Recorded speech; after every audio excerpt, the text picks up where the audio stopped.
Hello friends, स्वागत है एक बार फिर से आप सभी का हमारे यूट्यूब चैनल में। और दोस्तों, आज के इस वीडियो में हम सीखेंगे फिक्स प्रीपोजिशन। ठीक है, फिक्स प्रीपोजिशन जो कि कई बार आपके एग्जाम में आते हैं और देखते 2 सेकंड में आप इसे सॉल्व कर पाएंगे, है ना। तो आइए फटाफट वो देखते हैं सारे प्रीपोजिशन।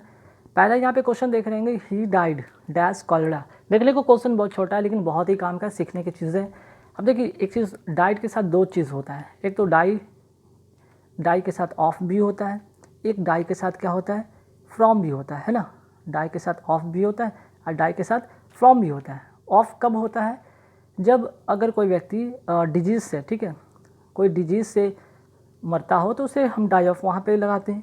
अगर कोई किसी कारण से सम काउज कोई कारण से अगर मरता है तो वहाँ पे हम क्या करते हैं, डाई फ्रॉम लगाते हैं, है ना। यहाँ पे क्वेश्चन आप क्या देख रहे हैं, he died of cholera. Cholera क्या है, एक डिजीज़ है ना। क्या है, एक डिजीज़ है। डिजीज़ के लिए मैंने क्या बताया, ऑफ प्रीपोजिशन लगाएंगे, है ना। तो यहाँ पे आप क्या फिल करेंगे, ही डाइड ऑफ कॉलरा। ठीक, चलिए अब क्या है, come and seat with me होगा। ठीक है, come and seat with me, fix preposition में जो होगा विद यहाँ पे फिल होगा। ठीक, तो यहाँ पे come and seat with me, साथ में। ठीक है, जब बात साथ की हो तो वहाँ पे विद का यूज़ करेंगे, खासकर अगर सीट बैठने के सेंस में हो तो, है ना। चलिए नेक्स्ट क्वेश्चन क्या है, नेक्स्ट क्वेश्चन बहुत इंपॉर्टेंट, इसमें रूल सीखेंगे आप। पहले तो आप समझ लीजिए डील, ठीक है, मैं पहले ही बता देता हूँ। डील एक होता है इन, ठीक है, और एक होता है डील विद। तो दोनों में फ़र्क क्या है भाई, ठीक है। डील इन मतलब क्या होता है, ट्रेड इन, मीन्स कि कोई व्यापार के सेंस में। और डील विद का मतलब क्या होता है, कोई मैटर पे या कोई व्यवहार के सेंस में, है ना।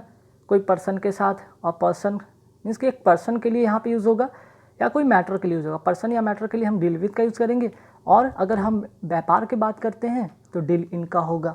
तो सोहन डील्स क्या करता है, राइस एंड अदर ग्रेन्स। तो राइस और चावल, इसका क्या करेगा, यहाँ पे ये व्यापार करेगा। ठीक है, इन यहाँ पे इसका करेक्ट प्रीपोजिशन होगा। नेक्स्ट है क्या, I prefer milk dash T. अब मैंने कितनी बार आपको सिखाया कि प्रीफर के साथ क्या होता है, फिक्स प्रीपोजिशन टू होता है। ठीक है, तो यहाँ पे फिक्स प्रीपोजिशन टू होगा। ठीक है, प्रीफर टू हो गया, सुपीरियर टू हो गया, सीनियर टू हो गया, प्रायर टू हो गया। इस तरह से हमेशा इन सभी के साथ टू फिक्स प्रीपोजिशन आते हैं। नेक्स्ट क्वेश्चन आते हैं, यहाँ भी इंपॉर्टेंट है। पहले तो यहाँ पे इन का मतलब समझिए और एक इन टू का मतलब समझिए। इन का मतलब तो अंदर होता है, लेकिन क्या होता है, वो स्थिर होना चाहिए, वो चीज़ क्या है, स्थिर होना चाहिए।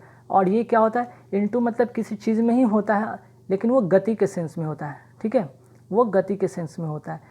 अब देखिए, some robbers broke dash my house, in house या इनटू माई हाउस। तो ब्रोक के साथ क्या होगा, इनटू, मीन्स कि तोड़ कर अंदर घुस आए। एक स्पीड यहाँ पे पता चला, एक गति की बात हो रही है। ऐसा नहीं कि वो अंदर है और कोई व्यक्ति अंदर है और वो स्थिर बैठा है या लेटा है, जो भी है। ठीक है, लेकिन यहाँ अगर बात करें कोई चीज़ गति में हो रहा है, मोशन में हो रहा है, तब मोशन के सेंस में हम इनटू का यूज़ करते हैं। Some Robert broke into my house. ठीक है, ब्रोक इनटू का मतलब होता है तोड़ कर घुसाना। चलिए नेक्स्ट क्या है, you should give dash smoking. तो ध्यान रखिएगा, गिव के साथ होगा यहाँ पे अप होगा, क्योंकि गिव अप का मतलब होता है छोड़ देना। छोड़ देना क्या है, एक फ्रेजल वर्ब है। तो यहाँ पे गिव के साथ क्या होगा, up. You should give up smoking, है ना। याद रखिए, गिव अप के साथ यहाँ पे अप हमेशा यूज़ करेंगे, इन नहीं। ही अनवाइड व्हाट डैश मी। ठीक है, यहाँ पे ही अनवाइड डैश मी क्या आना चाहिए, टू आना चाहिए, विद आना चाहिए। ठीक, तो अनवाइड के साथ हमेशा क्या यूज़ करते हैं, फिक्स प्रीपोजिशन विद का यूज़ करते हैं। He annoyed with me. Next, he was found guilty dash theft. ठीक है, he was found guilty dash theft. अब यहाँ पे विद होगा कि ऑफ होगा, तो यहाँ पे आप क्या करेंगे, ऑफ लगाएंगे। गिल्टी के साथ हम क्या प्रीपोजिशन लगाते हैं, of. He was found guilty of theft, means कि कोई चीज़ कोई बंदा चुरा लिया और उससे अब उस चोरी का एहसास होता है, उस चोरी की गलती की उसे गिल्टी फील होती है। ठीक है, चलिए नेक्स्ट है आई अग्री। देखिए यहाँ पे समझने वाली बात बहुत इंपॉर्टेंट, आई अग्री के साथ क्या होता है, आई अग्री के साथ यहाँ पे विद होगा। ठीक है, आई अग्री के साथ या तो विद होगा, लेकिन ध्यान रखिएगा अब कब एग्री के साथ विद होता है, कब, जब पर्सन की बात हो। ठीक है, और भी होता है यार, इसलिए यहाँ पे मैं बता रहा हूँ। अग्री के साथ ऑन भी होता है, अग्री ऑन। अग्री ऑन कब होगा, कोई पॉइंट पर अगर बातें हो तो। ठीक है, कोई पॉइंट पर बातें हो तो। और अगर एक और होता है अग्री, ठीक है, एक और होता है अग्री टू, ये किस कब लगता है, व्यू के लिए, जब व्यूज़ हो, कोई आपका कोई विचार हो, तब वहाँ पे अग्री टू, अग्री ऑन होता है किसी बात पर, कोई पॉइंट पर, और अग्री विद मीन्स कि कोई पर्सन पर। ठीक है, चलिए यहाँ तो समझ में आ गया। नेक्स्ट क्वेश्चन में आते हैं, we should take care, take care of होता है। ठीक है, टेक केयर फॉर नहीं होता, टेक केयर ऑफ होता है। टेक केयर ऑफ का मतलब देखभाल करना। ठीक है, we should take care of your health, हम यहाँ पे हम लोग आपके हेल्थ का यहाँ पे टेक केयर करेंगे, देखभाल करेंगे। ठीक है, तो टेक केयर के साथ हमेशा ऑफ का प्रीपोजिशन का यूज़ करेंगे। नेक्स्ट है we shall travel dash train, with train, by train. ठीक है, तो ध्यान रखिए, कोई भी अगर आप ट्रैवल करते हैं ट्रेन से या बस से या स्कूटर से, इस तरह से, ठीक है, कोई व्हीकल हो, तब आप वहाँ पे क्या करते हैं, बाई का यूज़ करते हैं। लेकिन अगर यही होता फुट होता, ऑन फुट, तब हम क्या करते हैं, ऑन फुट। ठीक है, जब पैदल चलने की बात होता है तो वहाँ पे हम प्रीपोजिशन के तौर पर ऑन लगाते हैं, लेकिन कोई व्हीकल से हम जाते हैं तब वहाँ पे बाई का यूज़ करते हैं। ठीक है, नेक्स्ट क्या है, he felt PT dash poor, PT, और यहाँ पे पीटी के साथ जो होता है, पीटी के साथ हमेशा जो होता है प्रीपोजिशन फॉर होता है, he felt PT for the poor. ठीक है, चलिए नेक्स्ट क्या है, I M senior dash you, अब मैंने बताया था कि सीनियर हो गया, सुपीरियर हो गया, प्रीफर हो गया, इनके साथ हमेशा फिक्स प्रीपोजिशन क्या आते हैं, टू आते हैं। ठीक है, आप नोट कर लीजिएगा, सुपीरियर, सीनियर, प्रेफर, इनके साथ हमेशा टू आते हैं। नेक्स्ट है, she has no taste dash music, तो टेस्ट के साथ यहाँ पे जो होगा फॉर होगा, क्योंकि यहाँ पे कोई खाने की बात नहीं हो रही, यहाँ पे म्यूज़िक को टेस्ट करना कि मीन्स क्या, फील करना।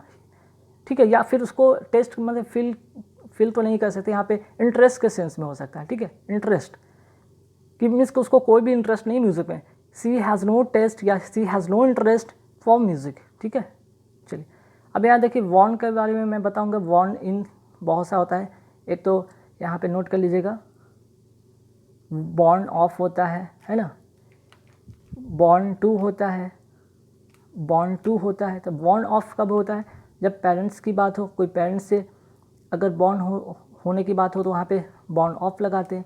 अच्छा, बॉर्न टू कब लगाते हैं, तो बॉर्न टू लगाते हैं कब, जब ये पैसिव फॉर्म में हो, पैसिव वॉइस में हो। ठीक है, एक होता है बॉर्न इन, तो बॉर्न यहाँ पे आई वॉज बॉर्न इन होगा। बॉर्न इन का मतलब कि कोई प्लेस की बात हो या फिर कोई तारीख या कोई ईस्वी में बात हो, तब वहाँ पे हम लोग कहते हैं I was born in 1964, I was born in Allahabad, I was born in Kolkata, इस तरह से हम लोग यूज़ करते हैं। ठीक है, कोई प्लेस के सेंस में। लेकिन अगर हम बात करते हैं पेरेंट्स से, जैसे कि she was born of beautiful mother, वह एक अपनी माँ की जैसी, मीन्स कि अपनी माँ की जैसी सुंदर एक संतान से, एक अपनी यहाँ पे कह सकते हैं कि वो अपनी माँ की तरह ही एक सुंदर है और जिससे कि उसका जन्म हुआ है। ठीक है, तो she was born of beautiful mother. ठीक है, बॉर्न टू का मतलब यहाँ पे पैसिव सेंस में होगा, ए सन वाज बॉर्न टू हर। ठीक है, तो बॉर्न ऑफ का मतलब पेरेंट्स के सेंस में होगा। ठीक, कोई मीन्स कि कोई पेरेंट्स है जो कि सुंदर है, उनसे अगर कोई संतान उत्पन्न होता है तो वहाँ पे बॉर्न ऑफ की बात करते हैं, या सुंदर हो या फिर पेरेंट्स से रिलेटेड हो। ठीक है, चलिए नेक्स्ट क्या है, she is suffering dash fever, she is suffering के साथ हमेशा क्या प्रीपोजिशन लगाते हैं, from, she is suffering from fever. ठीक है, सफरिंग ऑफ नहीं, सफरिंग फ्रॉम फीवर। चलिए नेक्स्ट क्या है, she is good at English होता है। ठीक है, यहाँ पे स्पेलिंग मिस्टेक हो गया टाइप करने में, यहाँ गुड है, सी इज़ गुड, यहाँ पे क्या करेंगे एट, क्योंकि गुड एट का मतलब होता है एक्सपर्ट। ठीक है, एक्सपर्ट, ध्यान रखिएगा, गुड एट इंग्लिश। नेक्स्ट आते क्वेश्चन पे कि I congratulate him dash in success, तो कॉन्ग्रेचुलेशन या कॉन्ग्रेचुलेट के साथ हमेशा ऑन प्रीपोजिशन होता है, ध्यान रखिएगा। ही इज एंग्सियस हिज सेफ्टी, तो ही इज एंग्सियस के लिए क्या यहाँ पे होगा, ही इज एंग्सियस के लिए हम फॉर का यूज़ करेंगे, he is anxious for his safety. ठीक है, I am devoted dash my country, तो आई डिवोटेड के साथ फिक्स प्रीपोजिशन टू लगता है। ठीक है, next children are dash play, children are in play नहीं, चिल्ड्रन आर एट प्ले होगा। ठीक है, प्रीपोजिशन इसका फिक्स होगा एट। अब देखते हैं नेक्स्ट क्वेश्चन कि he prevented me dash doing this work, तो प्रिवेंट के साथ हमेशा क्या लगता है, फ्रॉम लगता है। ठीक है, ना तो ऑफ होता है ना विद होता है, बल्कि क्या होता है, फ्रॉम लगता है। ठीक है, तो देखिए गाइस नेक्स्ट क्वेश्चन क्या है, I am tired dash this work, तो आई एम टायर्ड के साथ हमेशा फिक्स प्रीपोजिशन ऑफ होता है, ध्यान रखिएगा, टायर्ड के साथ हमेशा फिक्स प्रीपोजिशन ऑफ होता है, ये बात नोट कर लीजिए। ठीक है। नेक्स्ट क्वेश्चन है he succeed dash passing the examination. He succeed के साथ हमेशा फिक्स प्रीपोजिशन इन होता है, फिक्स प्रीपोजिशन इन होता है, ही सक्सीड इन होता है। ध्यान रखिए कभी भी आपको फिलर दिखे ही सक्सीड के साथ हमेशा इन लगाएंगे, ठीक है। और नेक्स्ट जो है और लास्ट इस वीडियो का क्वेश्चन है I M desirous dash going, ठीक है। आई एम डिजायरस के साथ हमेशा प्रीपोजिशन ऑफ होता है, आई एम डिजायरस ऑफ